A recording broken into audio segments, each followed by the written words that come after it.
China has reported economic growth of 8% last year, slightly above the market's expectations, but it's all a slowdown for a third straight quarter, partly on the crisis in China's property market and because of supply bottlenecks. Kim Sung-min reports.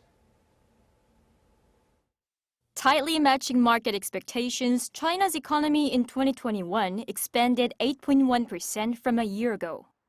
Given the Chinese government's modest goal of above 6%, the figure could seem impressive at a first glance. But the real concern is the constant slowdown of the quarterly figures. According to China's National Bureau of Statistics on Monday, China's economy further slowed in the final quarter to 4%. While the country started off 2021 strongly with a staggering 18% growth in Q1 based on robust exports, the growth momentum faded throughout the year.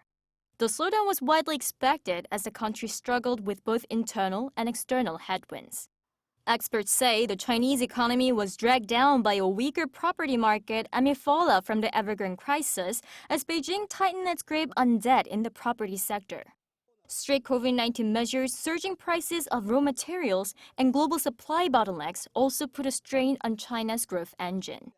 But the seemingly disappointing 4% figure for Q4 was still higher than the market expectations.